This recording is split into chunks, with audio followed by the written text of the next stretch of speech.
Hello, everyone.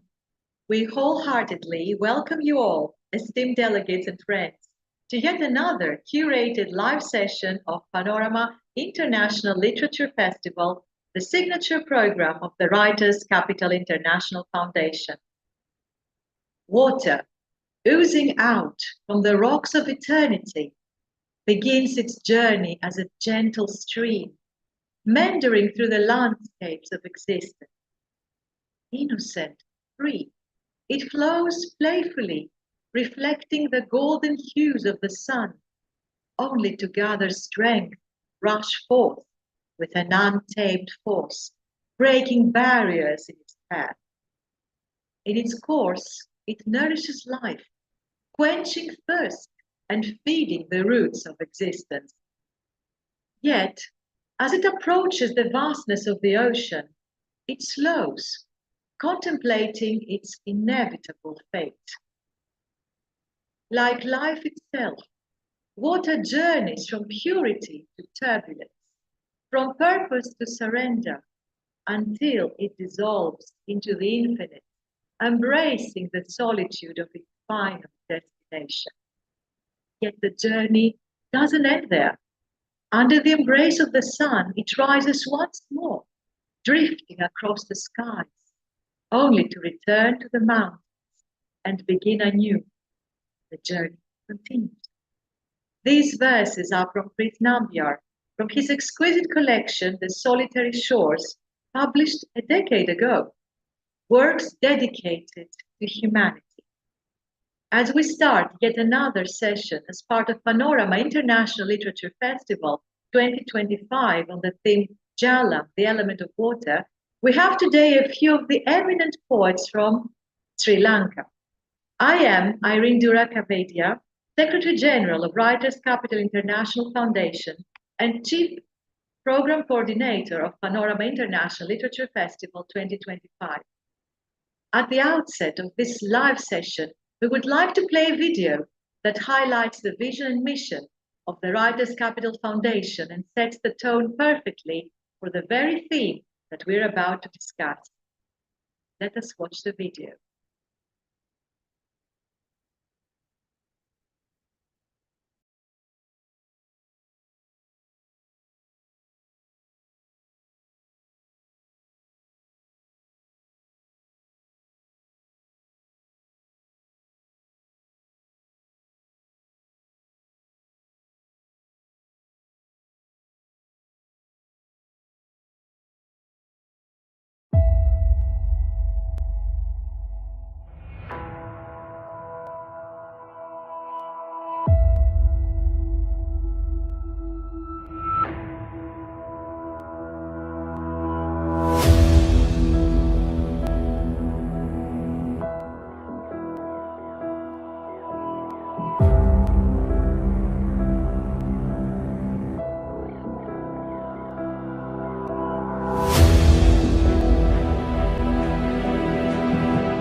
Wonderful, indeed, inspirational, and absolutely profound. It is with immense excitement that I welcome you all today in this live session of the 6th season of our beloved Panorama Festival, which to us literateurs is actually a celebration of literature and of life. As we in Writers' Capital bridge cultures and unite nations, we have joined once again together in the realm where life meets literature and vice versa. At this point, I have the pleasure to deliver to you, as always, the heartfelt congratulations and the best wishes from our honorable founder, president, and CEO of the Writers' Capital Foundation and Panorama Festivals, chairman, poet, author, educationist, and ardent humanitarian, Mr. Prit Nambiar. He is the mastermind behind the vision of the Foundation's program, as well as the highly inspirational theme of it, which hundreds of writers across the world have been able to delve into. This season, the drop of life, or the classic element of water, like our previous season's theme, the spark or the element of fire, is also closely related to the impact of global warming and its shortage. In honor of the illustrious 6th anniversary of our beloved Panorama, we shall delve into the depths of life itself, the drop of life. According to Leonardo da Vinci, water is the driving force of all nature. We forget that the water cycle and the life cycle are one. That was said by Jacques-Yves Cousteau, the famous French oceanographer. In one drop of water are found all the secrets of all the oceans. That was quoted by Khalil Gibran. A beautiful quote about water from Latin America comes from Pablo Neruda, Chilean poet, who says that he needs the sea because it teaches him. And the sea for him is a mentor, a teacher, and a loved one. This excerpt from his poem El Mar reflects Neruda's deep admiration for water. In this spirit of global unity, let me also add a glimpse of the literary and philosophical heritage of Greece, making mention of Heraclitus, who first viewed everything moves and nothing remains still, and that you cannot step twice into the same river. So is life itself. And Thales, the ancient Greek philosopher, who thought that water is the #1 element of nature. Distinguished poets, guests, esteemed writers, and cherished friends, it is with great joy and profound respect that we welcome you to the Panorama Festival, a celebration of literature, culture, and the boundless power of words that unite humanity. The Writers' Capital Foundation upholds the belief that literature is a bridge between cultures, a flowing river of wisdom that binds us all together in a shared vision of peace, understanding, and artistic excellence. Today's unique live session is dedicated to some of the most prominent contemporary writers from Sri Lanka and is curated by Pramudith, Rupasinghe, and moderated by Sakshi Selvanathan. Dear curator, esteemed Pramudith, the dais to you for this beautiful session of Sri Lanka. Congratulations and warm welcome.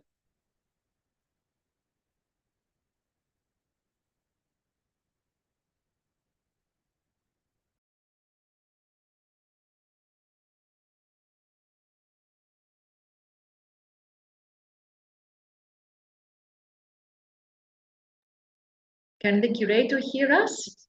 I think Pramudith was supposed to join in late. He mentioned something on the group. All right, so the moderator can take the dais, if you please. Yes, thank you so much, Irene. And thank you so much for the opportunity to be a part of this brilliant session that you have curated for us. I also am very honored to be joined by a panel of extremely talented poets from Sri Lanka who have not only won awards within the borders of the island, but also beyond. So as this would be a 1.5 hour session, I would like to give you a brief intro of how it's going to go.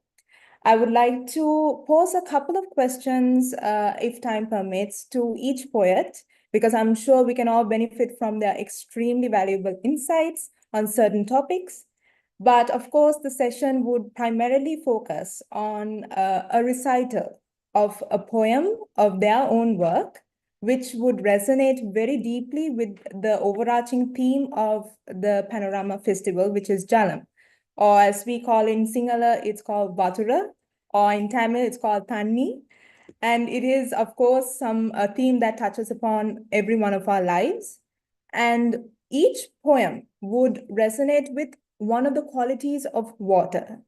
I mean, it doesn't really have to relate directly to it, but it can always be promoted in a very philosophical point of view, because as you mentioned, Irene, it's a very volatile element. It can represent so many things. It can be nurturing and even destructive from a philosophical sense, and even from a climate change perspective. Now, resource scarcity is also a big topic, and water features in very greatly.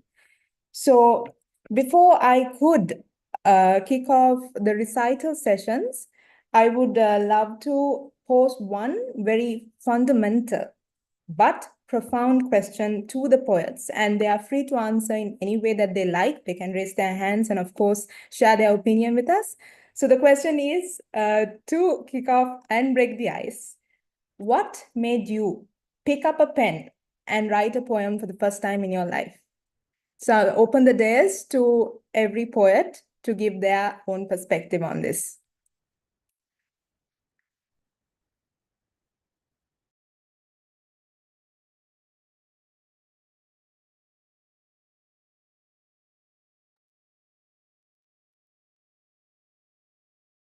Would maybe Shirani like to go first?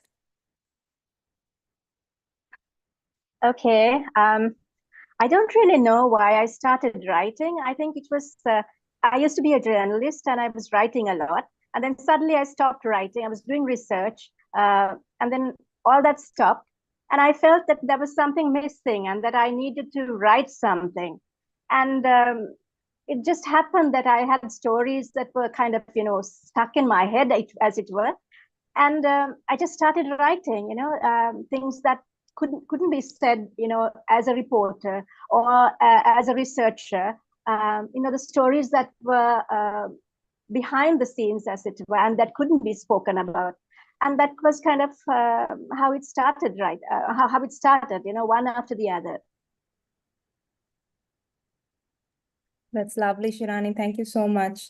Anyone else want to share a little tidbit of why they started this journey? Well, I think I found so much freedom in poetry. I usually like to write uh, things that sometimes that might give rise to controversy, because my main area is geopolitics. So in poetry, I found that freedom. You have no, you can bend your words however you want.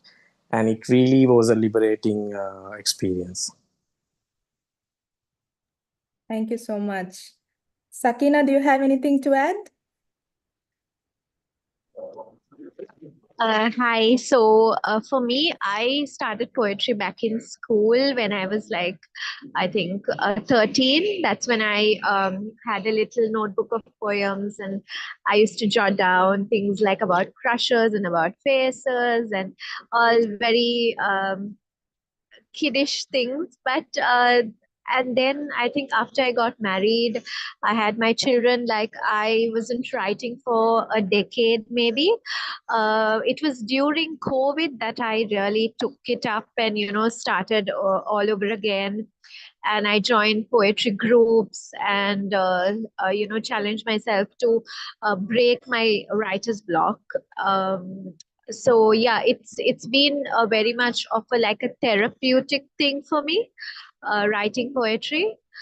So I would say, like, and I try to share my work with people and share the positivity and share my work, so to make a change and to spread the messages. So yeah, thank you. Thanks, Sakina. So I would love if anyone can also chime in if you would like to share, or we can just move on to the next series. So I'm Lavanya. I was thinking like poetry just happens to me. So I just, it's something, a lump in my throat that I have to put it out. So there are phases of writing and then there are no phases of writing. I started writing as a teen and there were some blocks of writer's block as well as episodes of writing. So poetry happens to me that I need to put it out. That's how I came to writing. Amazing. Anyone else? If I may, so for me, well, stories and poetry always came somehow, like the muse. Like, whenever the muse comes, there was a story or a poem. But mostly it was actually life experiences, the things I had observed, and the things that I would not boldly share with anybody else directly, found their way into poetry, both personal and the political. And also, the most exhilarating thing about poetry for me has always been that no matter what we feel, how we feel, we can find out that there is a poem about it already out there. Or even when you think that I'm the only person who feels this way, once you write it in a poem, you find so many people relating to it. So that, I think, sums up my relationship with poetry. Thank you. Brilliant. Anyone else like to share? I think my unburdened emotions that are too heavy to carry in silence, that's how I became I wanted to write poems. Writing poetry always allows me to transform my struggles into something meaningful. So I always wanted to share my feelings, my burdens, and I think it gave me a catharsis feeling. So I wanted to write. Lovely. So, yeah. Lakshika, do you have anything? No, I think anyone else would like to? Or Hi, my name is Grace. Hi, everyone. I've been writing for a really long time. I think one of my first pieces I wrote was like when I was like 5. And then after that, I didn't write for a while. I've always read. I've always been an avid reader. And then I think I wrote more regularly when I was around 12, 11. And I think it was my way of processing the world, processing new experiences, the information and things that inspire me, things I wanted to kind of speak about. So, and as I was growing up, like whatever things that like I felt was unfair in this world, I use poetry as my coping mechanism. exactly, I can relate to that. Yes, so if there's not anyone else, we can maybe segue into the next section. All right. So as everyone just mentioned right now, so poetry is a very personal thing, and it allows you to relate to people, sometimes to people you never thought you could relate to. And it also is, as they said, very cathartic experience. So poetry in itself is written, but it's also meant to be performed and shared. So this is why I will briefly introduce the audience to each of our wonderful poets and allow them to give you a small intro to their work, and then of course allow them to recite a poem of their choosing to you. So I would love to start off maybe with Miss Lavanya Vijayasekara. So if I may give you a little intro to Lavanya, she is a medical doctor by profession. She's attached to the National Blood Transfusion Service of the Ministry of Health in Sri Lanka, and she has completed her medical degree from the University of Colombo and concluded her postgraduate studies in the UK. So as a poet, she maintains digital profiles of poetry called the Isle of Poetry in multiple social media platforms since 2010. And her debut printed poetry collection called Muse, Martyr, and Epiphany was published in 2023. She has also been performing spoken word poetry in the UK and Sri Lanka, including spoken word movements called Run Your Tongue, Some Antics, and Can You Poet from 2017 onwards. So without further ado, I would love if Lavanya could take the dais and regale us with one of her poems. Thank you, Sakshi, for this intro. So I'm Lavanya. So am I to read the poem straight away? Yes. Okay. And a small background, and maybe whether you like to do it in the beginning or at the end of the poem, it's up to you. Okay. Go ahead. I think I wrote this poem in 2017-18 time while I was abroad, and it's included in my book as well. So I will read the poem first. So I've named it, I Am Water. I am who I am, but I am not a constant. With this body that decays and the mind that drifts, as if I'm the water that flows, the raindrop that falls, the soft waves of the ocean, the deep blue sea pregnant, the tsunami uninvited. Solidified into snow, the sweet snowman by your door, the avalanche shaking the floor, in abundance engulfing, everything under floods rising, dewdrops in the morning evaporated into vapor, the lifeline beneath the earth hiding. Falling from heights, the mist under your nostrils, held in a fancy decanter, destined to be versatile, taking the shape of the vessel of circumstance at hand. I am indefinable. I am not a constant. And I ask myself, as I repeat the cliche, I am who am I? I am who I am. Who am I? Thank you. So this is the interchangeable nature of water, the flexibility, versatility, and I'm Aquarius by zodiac sign. So all of these things made me write the poem. Thank you so much, Lavanya. So this speaks, of course, to the dualistic nature of water itself. And thank you so much for sharing that piece with all of us. Thanks for the opportunity. Thank you. Welcome. So I'm going to move on to our second poet, Ms. Lakshika Ratnayaka. She is an accomplished attorney at law of the Supreme Court of Sri Lanka, and she has served as the female representative on the Executive Committee of the Bar Association of Sri Lanka in 2022. So this is very significant because this is a milestone in female representation after 13 years. Lakshika's literary journey extends into poetry, songwriting, performance arts, which all blend creative expression with activism. Her debut poetry collection, which is called The Catharsis of the Heart After Receipt of Summons, is a deeply introspective work that captures the struggles and triumphs of women. She is also passionate about theatre, being part of the Freedom Theatre Group, and is actively involved in music industry with her work as a lyricist since 2023.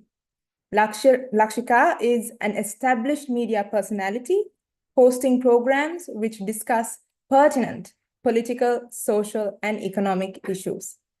So on that note, I would love to welcome Lakshika onto the stage, and let's hear what you have to say. Thank you. I named this Like a Woman's Heart. So it goes as this. Water is love, soft yet strong, a river that hums an endless song. It holds the earth in a tender embrace, yet carves through the stone with silent grace. Like a woman's heart, vast, profound, it knows no walls, it knows no bound. It gathers the whispers of the rain and spills itself to soothe all pain. But water teases It laughs. It sways. It slips through fingers. It runs away. It kisses your skin, then takes its flight. A fleeting touch, a trick of light. It dances in ripples. It winks in waves. It tempts the shore, then misbehaves. A lover's touch, both wild and free, yet still it lovely eternally. Like a woman's heart, bold yet kind, it floods, it soothes, it won't be confined. It fills the world, yet asks for none. A gift of love, like water, it runs. Actually, I wanted to. I can't remember when I had finished this poem, but it came to my mind when this Jalal theme came. So I wanted always to see that there's a deep connection between water and women's heart. Women's love, of course, it's fluid, giving, and unstoppable. Sometimes she's soothing and adapts, and yet sometimes also playful and untamed and full of life. So, as a lawyer, I witnessed the sacrifices and struggles and so many unheard stories. And through poetry and through this poem also, I wanted to express their feelings and how big their heart is. Thank you so much, Lakshika. That's amazing because that's actually quite one of the first things that even popped to my head, because women are such multifaceted, amazing creatures, and they're capable of so many and so much. So thank you for that. So I will welcome our third poet for the session, Mr. Dhanuka Dikwala, who is a preeminent Sri Lankan writer and geopolitical analyst based in Montreal, Canada. He is the author of Chessboard of Politics, Geopolitics, and he has published his poetry in various platforms internationally. He has a keen interest in social and political issues, and he's also a columnist at Force Magazine India and the Asian Review International. So without further ado, I give the floor up to you, Dhanuka. Floor is yours. Thank you, Sakshi, and Aibon everyone. So I'll give a small background to my poem first. When you are an immigrant in a city where you're almost by yourself, you start to miss a couple of things. First, the colors of your country, the sounds and the language, the people, the food, the chaos of your own country. So the only place you could find tranquility, peace, and calm is near a water body. So there's this place in Montreal which is called Parc La Fontaine, where I usually go every evening and morning like a loyal patron, just to sit down and think of Sri Lanka back home. And I have seen this water body throughout all seasons, from the frozen to the summer breeze. And I took the liberty of writing about nature and water, because I believe that everything started with water. So the name of my poem goes as Bliss, and I will recite it. Under a cloudy sky, a gray-colored sea to the eye, crows and birds fly in waves not so high. Nature is a mystery, yet so simple and clear for those who read the signs and smiles. She speaks in clues, colors and breeze, clouds and rays, sands and bees. Times she rages, destroyer of the whole. Times she heals her beloved offsprings. Trees, rivers, valleys, glaciers in white, hot lavic volcanoes, apes, chimps, and flies. We humans and dogs are all her treasures, for nature is us, in oneness we live. Thank you. Wow, that was lovely, Dhanuka. Thank you so much. So that brings up a lot of like visceral imagery, and it actually helps you feel blissful inside. So thank you so much for that. And allow me, of course, to introduce you to our fourth poet for this session before we move on to a quick break. Ms. Lakshani Villarachi, who is a senior lecturer in English at the General Sir John Kotalawala Defence University in Sri Lanka. She has a Master of Arts degree in English Studies from the University of Colombo. So in addition to her more scholarly pursuits, she's also spearheading creative writing ventures at the same university, including the writers' circle called Circle and Mega, which is a trilingual anthology of poems.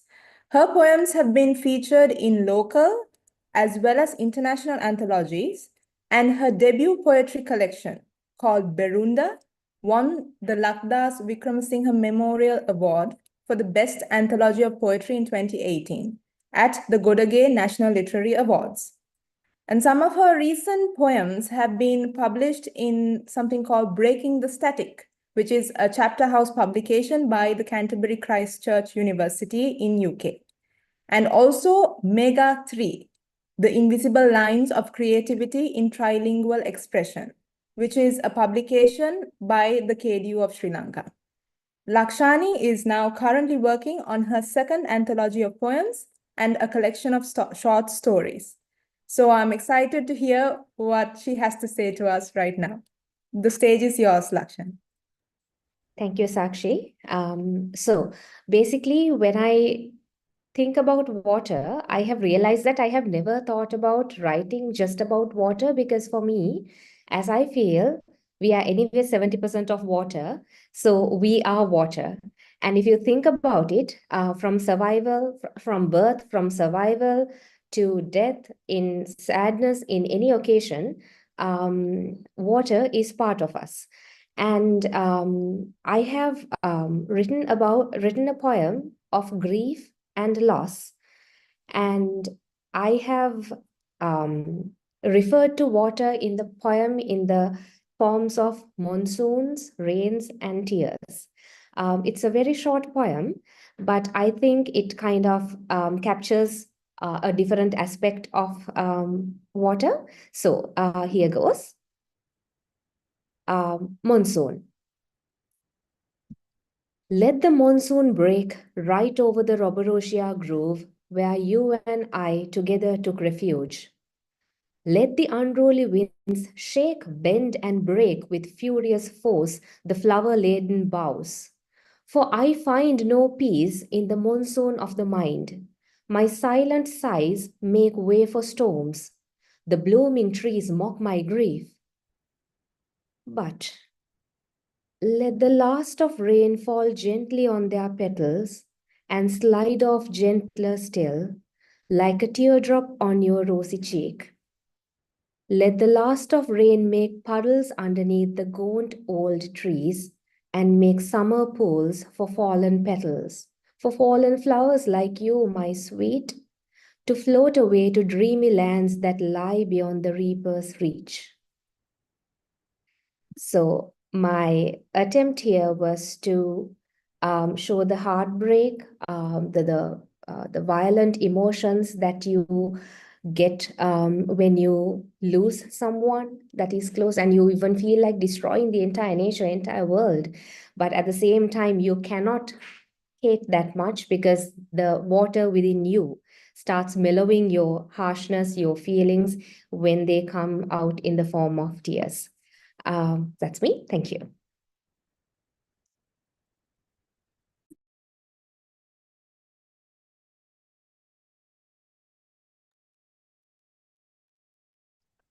Sakshi, you're silent. Oops, sorry. Thank you so much, Lakshani, for that. So this is kind of a testament to the depth of water as an element, and also the depth of human emotions in general. So thank you so much for sharing that piece of work with us. So before we move on to our next four poets, I would like to pose another question to our audience and to our poets in particular. So as you kind of got an idea from our poets' backgrounds, they dabble in a variety of disciplines. So they come from the law, they come from politics, they come from medicine, from academia, and even the performing arts. So my question to you is this. In your experience, how does poetry align with the other work you do? So as context, you can of course think, are there natural similarities between poetry and what you do? And or do you do it as a hobby? Do you do it as simply a coping mechanism? What does it mean to you, and how does it align with the work that you professionally do? Anyone is free to answer. Can I answer? Of course. Hi, Yeah. Isrin. Hi. When you asked the question, my immediate reaction was that for sanity, because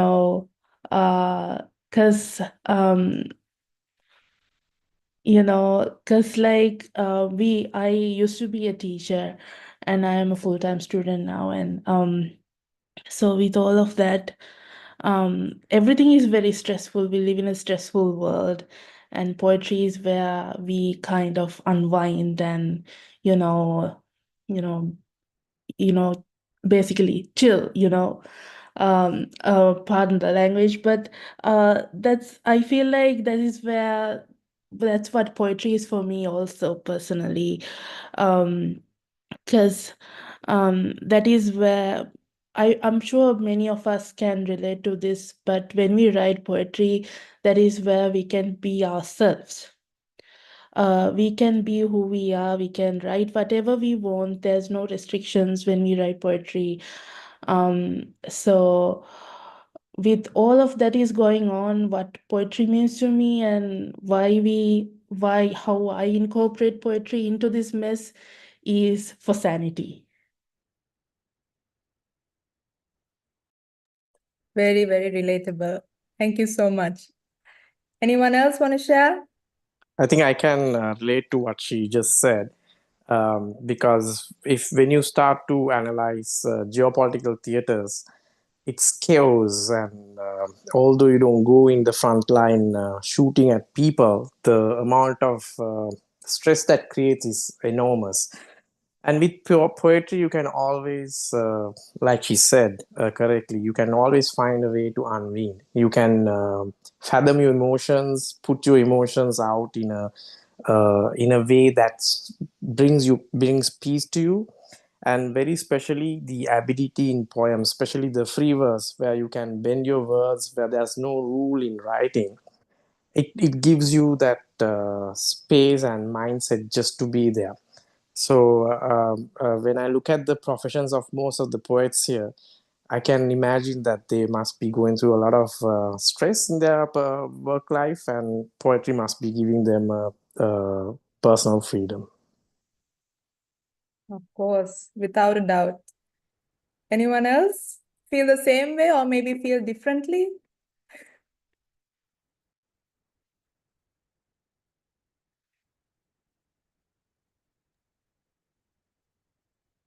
Hi, Sakshi. I think poetry is the way to express what law cannot always articulate.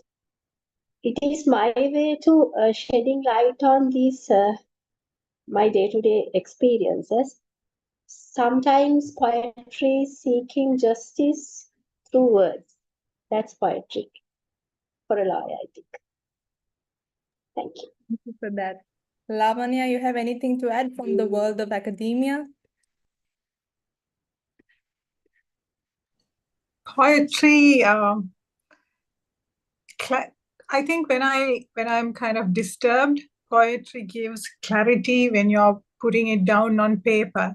So things that I think that the idea was brought about by other people as well.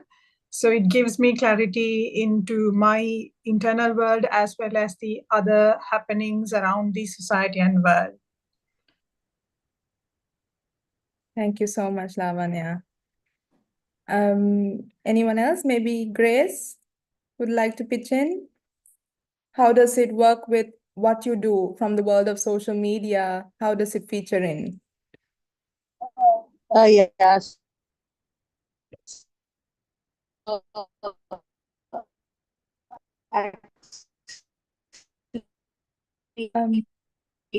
Thanks, Sakshi. I think some of you may have heard poetry for advocacy. I call legal and gender studies background. Obviously, I have some others also articulated. There's a lot of people who's got law as their day job. I think poetry is an outlet. That being said, I do want to offer another different perspective because I do write poetry a bit professionally as well. So with the publications, I think there have been times where poetry became my main thing with the events and things like that. So then I guess poetry became work. It became something that um, I was working on more seriously. Then I think I had to change my art into other things, because once something becomes work, it becomes less like an escape and more of a job. And I guess that's the difference, I guess, what that I could offer in terms of perspective. Thank you so much, Grace. Sakina, Shirani, anything to add? How does poetry align with what you do as a profession? Or as Grace said, sometimes do the lines get blurred? Or how is it in your experience?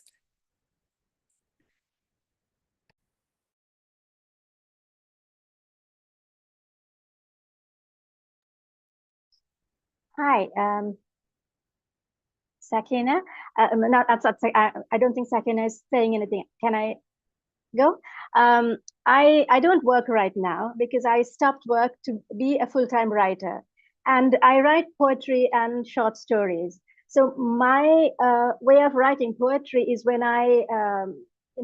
it it becomes the place that I go to when there is no when I have a maybe I have a a writer's block for short stories, or it becomes a place where I write about something where that I need to say something in a shorter form than in a short story. Or sometimes when I'm lazy to write something long form, then poetry becomes that outlet where I can say things fast, or in a much more compact kind of form. And it's also a way to kind of write about politics, about women's issues, and about social issues, and the things that you can't always talk about in short fiction, where you can get away by saying things, and because the meanings are you can hide the meaning in within a poetic way of saying it, and that becomes it becomes very powerful, even though it's just simple words, but it can be when you think about it, you can add a lot of powerful messages within a small a few lines, and that's kind of why I do it. Okay. So much, Shirani. That was amazing. So, continuing on what you said, would love to hear you recite your poem. Unless, of course, Sakina would love to. Yeah. Yes. So, yeah, I kept losing connection. I'm so sorry. So, for me, I treat poetry not as a profession, it's more of passion. So, because I have not exactly studied into English literature, English language. So it's something that just comes out. I call them like pieces of my soul. So each poem I write is a part of me, and it's something I'm trying to convey to the world, convey to myself. So I would say that it aligns with who I am more than what I do. And if someone reads through, they emotionally connect as well. So like I have people coming up and saying how a poem affected them, or how something I wrote about they can relate to. So in that terms, I think I found an identity. Yes, I think I found my identity in poetry. So, and it really helps me focus because I have, I think, undiagnosed ADHD. So it helps me to like kind of rhyme, put things into a nutshell, you know, cut, chop, edit. So it helps me focus. Yeah, thank you so much. Once again, very relatable perspective. Thank you so much for sharing that with us, Sakina. So if there's no one else, I would like to once again go into our recitals. So we have 4 poets left. And if it's okay, I would love to start with Shirani Rajapaksha and invite her to recite her poem. So if I may introduce you to her, she is a prolific writer with her works earning her many accolades in the past decade alone. So with a degree in English literature from Sri Lanka and a master's degree in international relations from India, Shirani Rajapaksha is the author of 8 books, 6 of which have either won or been placed in awards. So notable mentions include The Offerings to the Blue God, which was the winner of the 2024 State Literary Awards in Sri Lanka, and Samsara, the winner of the 2023 Bao International Poetry Award in China, which was also nominated for the 2023 State Literary Awards in Sri Lanka, and also shortlisted for the 2022 Gratian Award in Sri Lanka. Her work in poetry has also earned her a lot of recognition in many contests across Hong Kong and the USA, and her work appears in many journals and anthologies. And her work has been translated into Farsi, Spanish, French, Chinese, and Urdu. So without further ado, the stage is yours, Shirani. Thanks, Sakshi. I realized that I had 2 poems about water that I had written, but I'm reading one that I published in my book, so it's kind of available for everybody to kind of find about. This is called Taken for Granted, and I'll read the poem and I'll talk about it later. Taken for granted. I drink straight from the tap and mull over Fishman's assumption. T-Rex may have sampled the same. A billion years ago, a million miles away, sitting in my kitchen, watching it flow out, and fall into the jug, like the river diverted in the last century.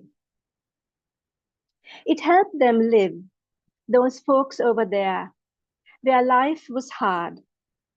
Walking in the sun, staring up at blue skies for rains that sometimes forgot to fall. Now their crops grow tall and proud.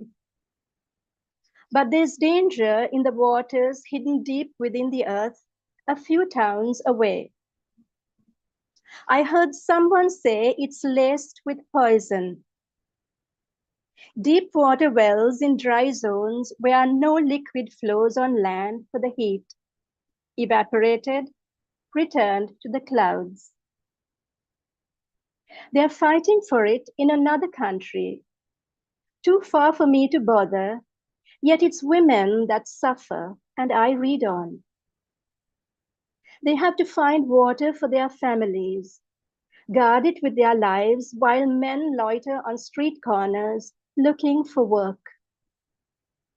Women toil across the world, trudging long distances on burning sands to get to wells in the middle of deserts. Old and young, balancing pots on their heads, in their arms, resting on hips, they sway in the wind. But risk is not along the way. Fending off wild beasts coming to sport at waterholes. Men claiming it's their right to demand. Struggling to stay alive, retain their dignity, they return every day. Danger lurks in strange places. Children die in other places. Dried up, their bones sticking out like twigs wrapped in cloth. Water tastes like wine, precious too. But stale wine is thrown away in some places. Rains are lost to oceans. I ponder as the jug at the tap overflows. Thank you. I wrote this a long time back. This was for a magazine called Asian Signature. They were looking for work, and I was influenced by Charles Fishman. His book, he's the author of The Big Thirst, and he said that every particle of water that has been around for centuries, and we are connected to life forms of the past through water.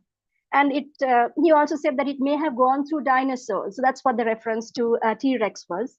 And I kind of referenced people in Africa who there was a famine at that time, and I looked at that, and I was also influenced by I think it was in Puttalam. I'm not sure where they found.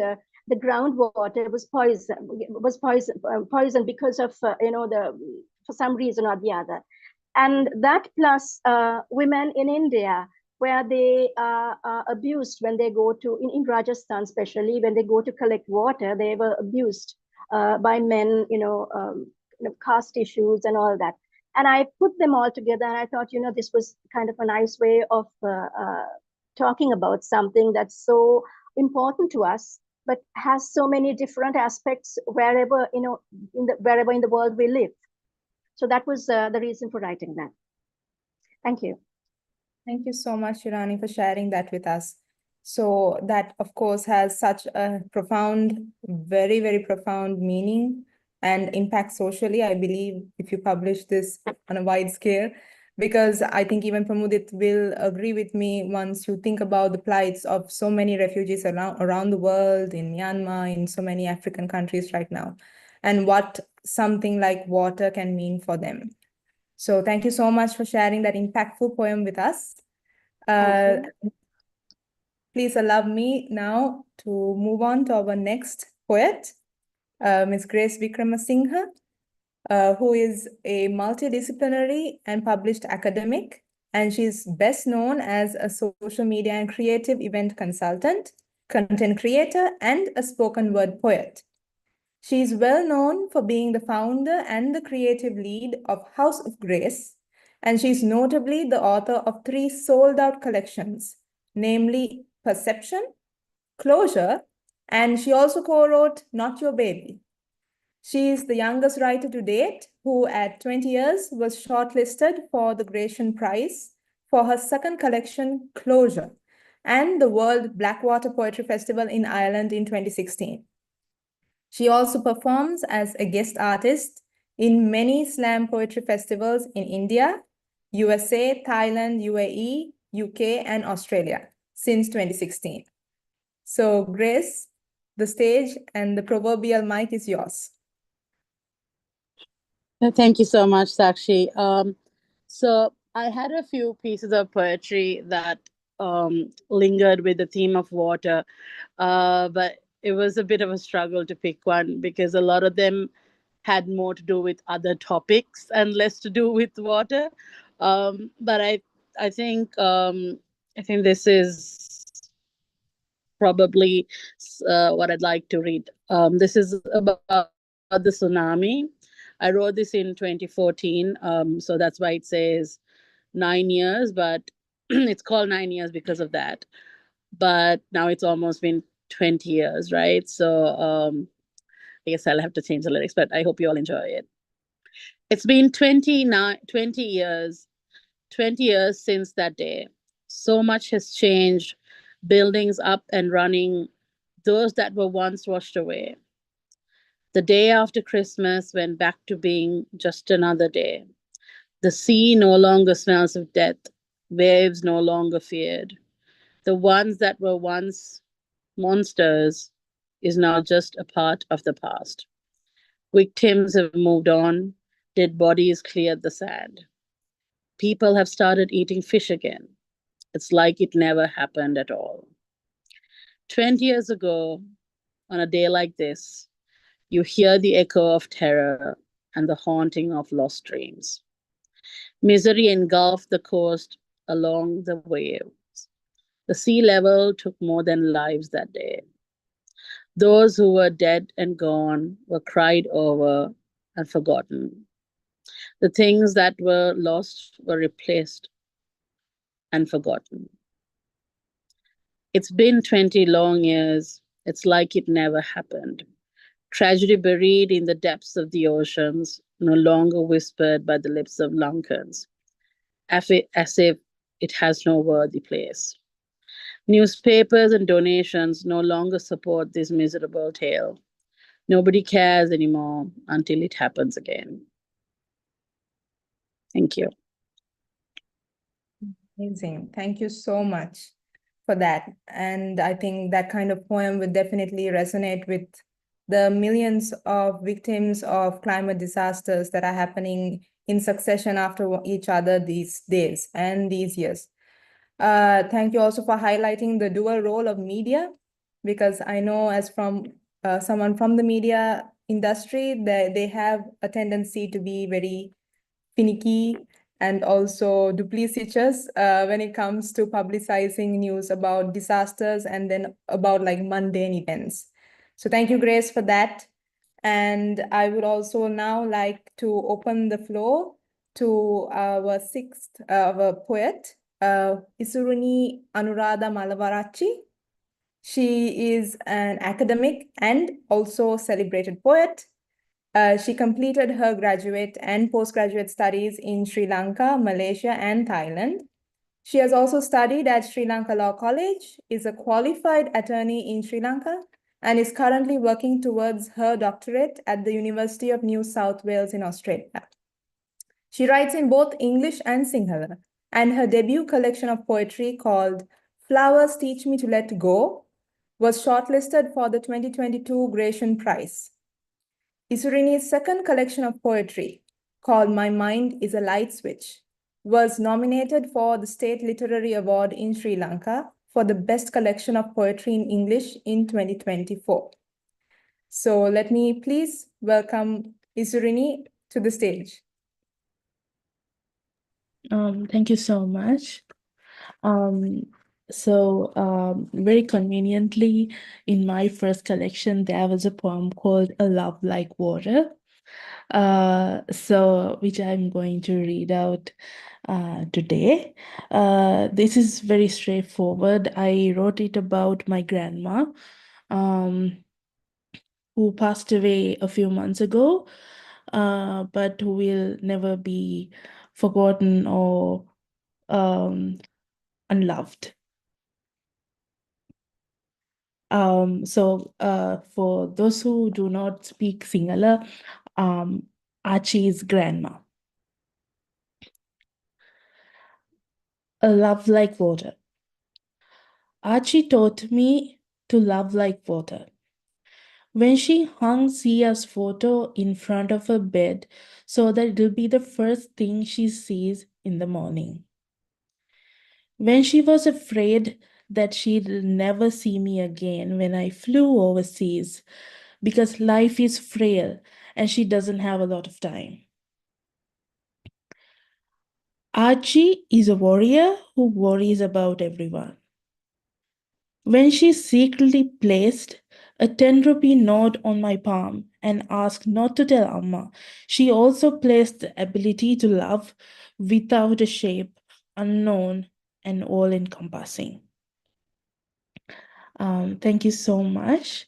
So that is my poem, which is about my grandma, and which it kind of reminds me of what Miss Lakshika told earlier about women's ability to love like water, like how how shapeless and colorless and all of that love is. So yes, thank you so much. Thank you so much, Isurini, for sharing that part of your soul with us, actually, because I can imagine what an emotional ride it must have been to write that poem. And it's a very, very fitting honor to your grandma. So thank you so much for that. So I'm going to now segue into our last poet for today's session, Ms. Sakina Mohammed. Sakina is the author of the poetry anthology called My Poetic Place, The Journey to Self-Discovery. And she shares her work on social platforms under the same name. She is passionate about the topics of wellness, positivity, and nature, as well as her outlook on social affairs through her poems. She actively partakes in spoken word and is a member of the Colombo Poets community. She's also a committee member of the Writers Hive community and previously served as an admin in the Motivation Strips, which is a literary online forum. Currently, Sakina is working on her second book called Spectacles of Sarcasm, which highlights various social issues in a satirical manner. So Sakina, the mic is yours. Thank you so much, Sakshi. You're doing a wonderful job. Okay, the poem I'm going to read is called Forgotten Kingdom. There was once a magnificent kingdom, so righteous and regal, the air so crisp and wholesome, skies clear adorned with gliding seagull, surrounding the ocean serenely drifts. The hearts of those reside pure as gold, genuine smiles, no space for rifts. Greed was uncommon, so is told. United they braced their king, till one fine day a stranger arrived, oozing fancy talks and things.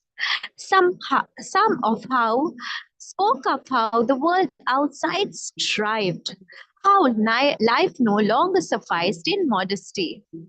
Eyes twinkled up, hearts experienced a new prodigy. Then on they began to work non-stop, chopping trees to build factories. Competition overtook brotherhood.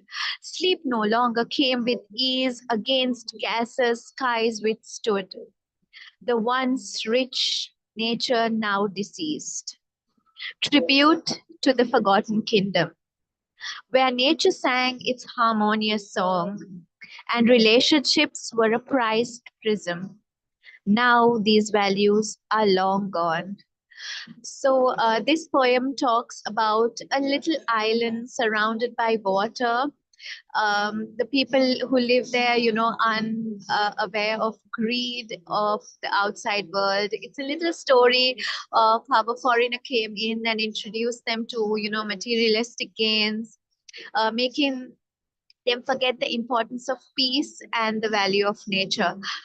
So it's very much the story of today's world, where everyone is so busy ruining nature and creating climate change and harmful gases at the cost of Mother Nature. So that was the poem dedicated to Mother Nature. There is one more, if there is time. It's again, so many people are dedicating their poems to women. So it's on similar lines. If there is time, I would like to read it. Please go ahead, Sakina. We'd love to hear you. Okay. So it's called Self-Portrait. She is an ocean of warmth. Filled within her is divine fluidity. Flowing through her is compassion, enough to embrace entire humanity. While her existence is mere camouflage, through her life flourishes. Saplings thrive in her and blossom. With her entire existence, she nourishes. She may often forget her identity. She may occasionally lose focus. While providing for the lives that surround her, she often feels hocus pocus. But when she spreads her arms wide, realizing how far she progressed, embraces what is hers with pride, a complete ocean within her compressed. So self-portrait is from my book, My Poetic Place. So so my book basically it's divided into dedications, dedicated to different aspects of life like love, motherhood, social issues, nature. So this poem is dedicated to myself. It's the last poem on the last page. It metaphorically speaks of the ocean and the properties of water like nourishing and fluidity as attributes that reflect me. So I dedicate this poem today to all the women who care, nourish, sacrifice, and always put the people around us before and prioritize our needs the last. Still, we are like oceans with so much potential to excel, flow, and thrive. While we embrace everything that exists around us, we keep empowering, conquering, and flowing endlessly. Thank you so much. Oh, that's fantastic, Sakina. Thank you so much for sharing that with us. So as you can see, I can only express my gratitude to all the poets here who have very evidently put their heart and soul into these pieces of work that we heard today. So thank you so much for this. So I would love to, of course, our time is coming to an end, but honestly, I don't want it to end because this is a very good point of discussion that I want to bring up. So it's very apparent here that everyone can see that poetry is an outlet of expression. So it is basically the rhythm of our soul that you put into a few words and then you speak it out loud. But this is not my personal opinion, of course. But there are some in today's context who say that poetry is a dying art form. So this is a bit controversial, but I would love to know what you, as a poet, have to say about that and about poetry's continued relevance in a very contemporary and also very globalized world today. So yes, I'm opening up the stage for your amazing insights. Please go ahead. Can I respond to that, please? The moment you said, like poetry is a dying art, because it took me back to the time when I was actually trying to get my first collection of poetry, Berunda, published. So I had the books collected. Sorry, I had the poems collected, not like a book. It was basically a manuscript. And, some of my poems had gotten published in individual volumes here and there, but I wanted to bring out my own anthology. So the hardest part was finding a publisher who was willing to, consider publication, because I was told by one of the leading publishing houses of Sri Lanka, like the publisher told me point blank that I'm sorry, we no longer do poetry because poetry brings no profit. So that comment, I mean, that actually captures the place, the market value given to poetry, which is kind of unfair, because poetry is, as I see it, is also a responsibility. It's part of our social responsibility, because sometimes, when you say things via literature, especially poetry, the emotions are so poignant, your message is so strongly delivered, and it hits people in ways that actually no other medium can hit you. So it's basically like the impact is still there. So I think it's very much alive and kicking. But the thing is, it's very difficult for poetry to make a space for itself, which is why I would like take this opportunity to thank all of you for creating platforms like these, where poets, published, unpublished, it doesn't matter, for them to come out and then read poems and then share ideas, so that actually is you being responsible in a way, and writers are being responsible in their own way. And let's hope that poetry continues to thrive, albeit in the peripheries at times. And let's hope we'll keep writing then. Sakshi, can Thanks. you repeat what you said about the poetry? Of course. So what I was saying is that some people claim that poetry is a dying art form, so that it's no longer relevant in today's world. You know, it is so high-paced. There's so many different types of social media, so many, and people are kind of having very decreased attention spans thanks to certain platforms. So we need to know, in your perspective, do you think it's a dying art form, and how do we continue its relevancy? So I would respectfully agree to disagree.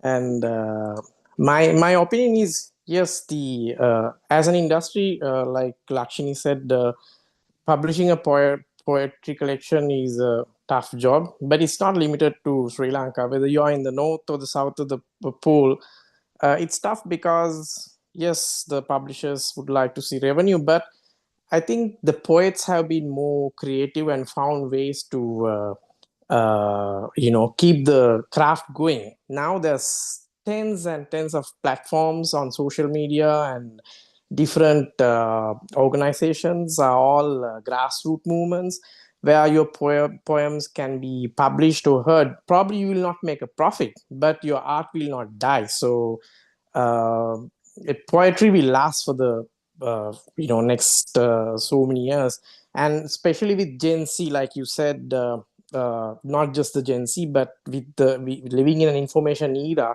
we find this attention space for 59 seconds videos. We all focused on that, but that also gives rise to quick emotions, and you will find probably shorter versions of poems, maybe more free verse poems, but the poetry will go a long way until you cannot kill it, irrespective of the generation we live, whether we do it on a rock or a internet platform, it will thrive. That's my opinion. Yeah, that gives us hope. Um, Anyone else? Yeah, uh, I'd like to say something. I think that, poetry is not going to die. It's thriving. It's thriving more than it was a long time ago, because the internet has taken over, and there are so many literary journals, and that's in print and also online, e-books, e-magazines, and there's so much of opportunities for writers, especially for poets, to publish. Um, in terms of books, it's true, publishers have always said, poetry doesn't sell. And one of the reasons I think that poetry doesn't sell is because people buying poetry books, they don't want to buy poetry books. They just want to have it for free. And that becomes a problem because, people, the assumption people have is that, poetry is something that, um, you don't really need to have a brain to write poetry. So why do we have to, spend that money on buying a book of poetry? And it's, I've come across a lot of people who have this idea that, if you're writing poetry, there's something, what's wrong with you to write poetry? Can't you go and do something else with your life? But I think that, just as there are lots of, magazines and opportunities for people to write poetry and whatever they want, there is also the danger, I think, of the quality of poetry, it being affected, because everybody just writes a couple of lines and thinks that it doesn't even rhyme. They don't understand what they're writing, but they just write a couple of lines and think they've written a poem. And while that it is nice to know that people are encouraged to write, it also means there's a lot of stuff out there that's not really poetry, and that affects poets who are serious, like who are serious in what they do, because they get tainted by that.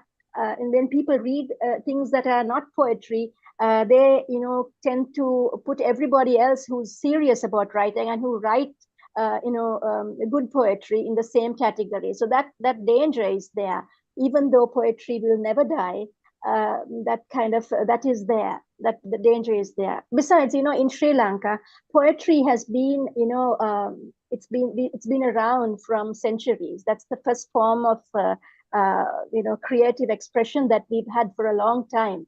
And we have a huge history of beautiful poems, poetry that's both,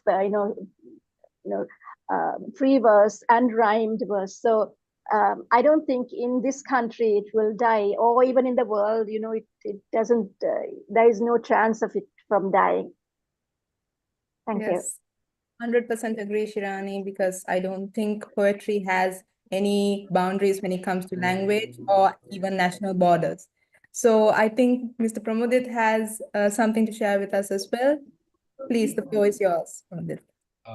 Thank you, Sakshi. First of all, sorry for running away at the beginning, but yeah, I cannot agree more with Shirani and Tanuka.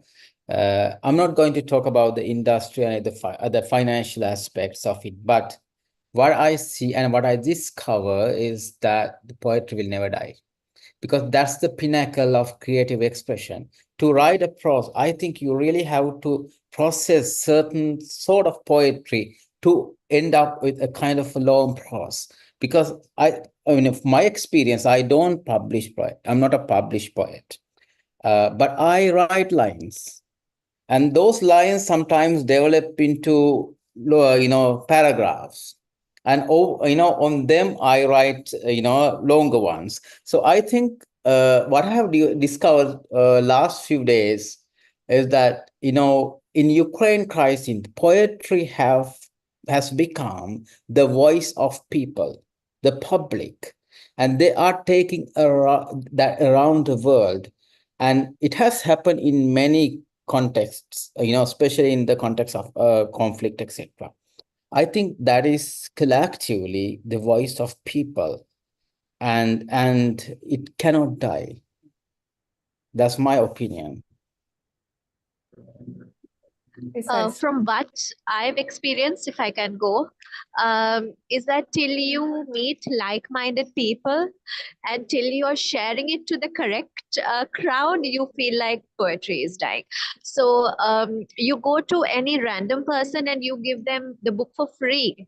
But if it's a very simple thing for them to say that we don't understand poetry, we don't read poetry, So until you meet that crowd, or you come to that point where you've met a certain like-minded people who appreciate your art, who can understand your work, then it does to a point feel like it, but it's nowhere close to dying. There are so many creative ways to get the words across, but it has to be kind of kept as a passion, maybe as money making financial aspect. It is a challenge, but as art, I also believe that it's thriving because there are so many different ways of putting the work across. You can create the digital videos. There are so many ways of meeting different poets from around the world. And if you come to think of it, like someone like Emily Dickinson, she is known for her work years after she passed away. So I guess poets have always been a little underrated also. So yeah. Yeah, if I may to what Sakina is saying and a few others, like I think for those of who think that poetry doesn't sell, just don't know how to market it. Because if you look at social media, poetry is short form, especially spoken word poetry. If you look at TikToks and if you look at Instagram Reels, there's a lot of audiobooks that use poetry. There's a lot of short form content that uses poetry, a lot of reels that use poetry as the background. So poetry does sell. It's just that people don't know how to market it. I'm self-published for that reason, because I also didn't find the right kind of publishers, or the publishers that did give me book deals had the same or similar kind of attitude. So I didn't really want to go with those kinds of publishers. That being said, right, like now I have conversations with them and they're like, oh, you know what, Grace, yeah, maybe there is truth to what you say. So I think it's just kind of looking at the work creatively and seeing how you can market it with events or through social media, and meeting the right kind of group that does appreciate poetry. But I think just like in any other art form, if you're doing it for the money and that's your primary goal, you're compromising the quality of your art, because it will show in your art that you're not genuine and that you're not passionate about it. So, but if you do it for the right reasons, the rest is just strategy and hard work. Exactly. Thanks, Grace. And yes, I agree like 100%, because I think poetry as an art form, it's so malleable, it's just like water. I think it crosses generations. Even now, it always finds a different outlet for expression. So I, as a youth myself, I see that kind of expressed even in music, which is rhythm and, basically in rap. So even in something like a rap song from the Black community or the Afro-Latina communities, you see that's expressed in different ways.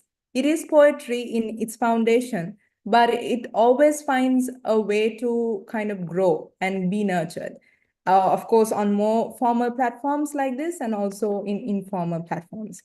So I think, yes, I don't think poetry should die, and I don't think it will. So thank you so much, poets, for your beautiful insights onto this and for this session.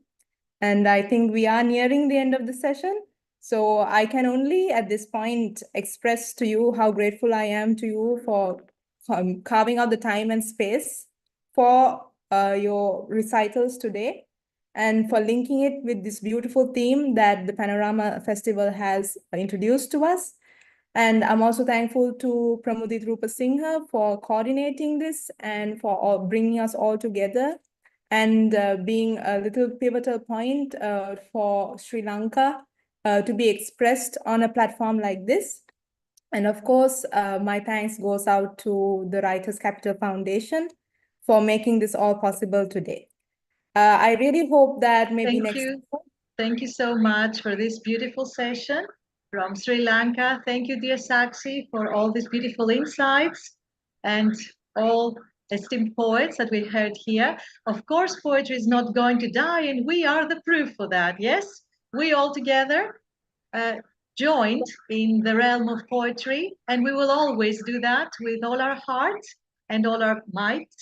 And that is why I would also like to mention that we, as publishing house of Writers International Edition, we do publish poetry no matter what the financial issue, revenue challenges and everything. So we are here open for any good poetry to come to us as well. And thank you so much for this beautiful, lovely session. And I would just mention that we have the source of life and the shared responsibility to actually preserve it, because the elixir of life flows not just through rivers and seas, but through the very essence of existence itself. At Writers Capital Foundation, we refuse to stand inactive. Guided by our common vision, we are committed to leading the charge for a world where water is a right and not a privilege. Through your words, through your actions, this is a call for everybody. And we're here to unite for a better future for everyone, especially for the next generations. Once again, special thanks to Pramudith, Rupasinghe, I'm hoping I'm saying it right, and to you, dear Sakshi Selvanathan, as well as to all esteemed delegates that participated in this unique session of Sri Lanka poetry. I also thank the viewers from across the globe for watching us live once again. Goodbye, everyone. We shall meet again in the realm of literature real soon. Goodbye and best regards. Thank you so much. Thank you so much. Thank you. Thank you. Thanks. Thank you.